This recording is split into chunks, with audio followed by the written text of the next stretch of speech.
Medicamento para o tratamento do mau hálito. Qual deles você acredita que um profissional possa prescrever? Gente, isso tem me frustrado tanto em relação à consulta de halitose, aos tratamentos de halitose, normalmente a consulta, porque quem aceita fazer os tratamentos, a pessoa já sabe, desde a primeira consulta eu já informo que não existe um medicamento, não existe uma forma específica, isso e pronto, acabou, e a gente vai tratar do seu hálito. E eu venho ficando frustrada, por quê? Porque é como se fosse, a vida da gente fosse uma coisa muito simples. Por exemplo, em relação ao hálito mesmo. O mau hálito, como já falei já em outros vídeos, outras vezes, o mau hálito ele não é uma doença. Ele sinaliza pra gente que tem uma alteração dentro do nosso organismo. Quando eu digo nosso organismo, é a nossa boca, é o nosso corpo, qualquer parte do nosso corpo que está em desequilíbrio.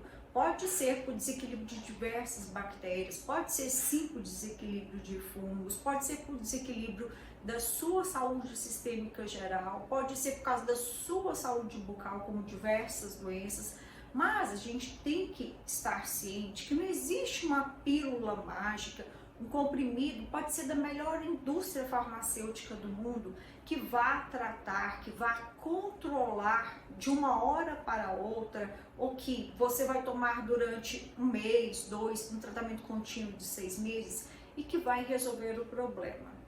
Esses dias, eu não me recordo bem ao certo como que foi a situação, mas eu me recordo de fatos que ficaram marcados.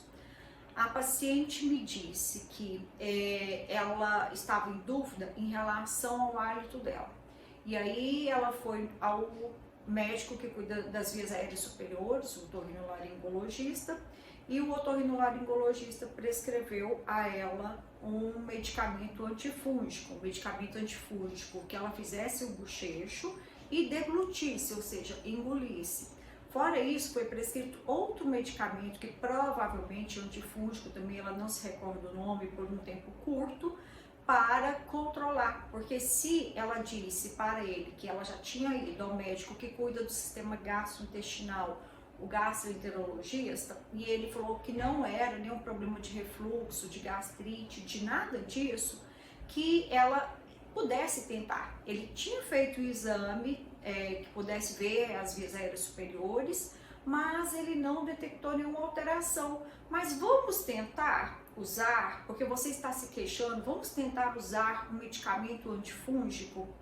E aí ela fez uso por mais de um mês dessa substância que ela bochechava e engolia, e tomou essa outra substância. Ou seja, as pessoas ficam usando medicamentos para tentar controlar as bactérias, os fungos, os vírus, e não é bem por aí. Todo medicamento tem suas indicações e contraindicações e também as suas reações adversas. Então a gente não pode sair por aí chupando qualquer medicamento, qualquer pílula, achando que aquilo vai resolver o problema. Não é tão simples assim. Eu gostaria muito que a pessoa passasse apenas por uma consulta de 5 minutos, um tempo curtinho, que eu perguntasse o nome dela, olhasse para o meu computador, digitasse e falasse assim, ó, toma isso e pronto, acabou. Aí daqui 6 meses você volta, igual a maioria dos profissionais da saúde fazem.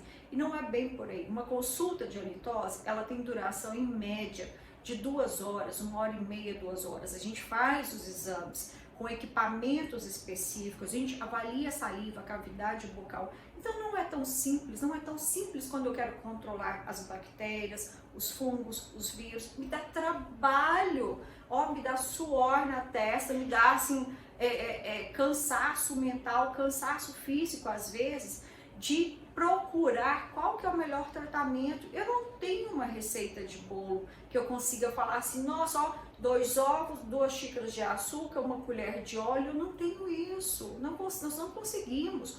Um profissional sério, ele não promete milagres, ele não fica aí nas redes sociais fazendo prescrição, como se fosse, se ele estivesse conversando com os coleguinhas dele. Não pode, isso não pode.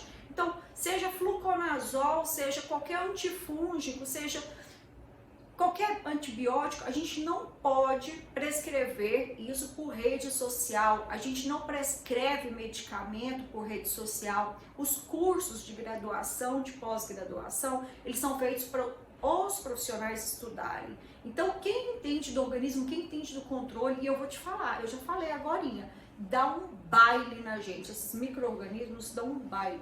Então, não acredite, desconfie. Você vai ficar aí colocando a sua saúde em risco, gastando dinheiros e não vai conseguir controlar. Então, essa pessoa usou o antifúngico, certo? Por mais de um mês, esse bochecho, que normalmente pacientes que têm tratamento de câncer de cabeça e pescoço, fazem radioterapia, fica com as glândulas salivares debilitadas, ou seja, que há um fibrosamento dessas glândulas salivares, elas não produzem mais saliva de forma equilibrada, ou às vezes nem produzem mais, e aí a gente tem um desequilíbrio bucal e sistêmico terrível, e aí sim, os fungos se propiciam da situação para ocasionar um monte de alterações, inclusive a candidíase bucal.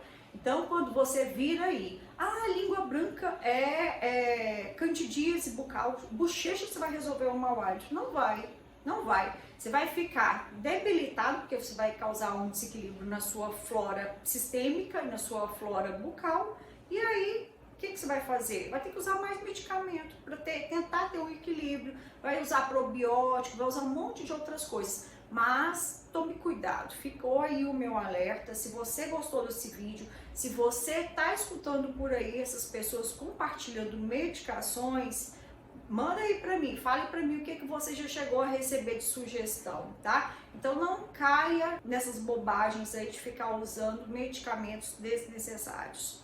Um beijo grande e até a próxima.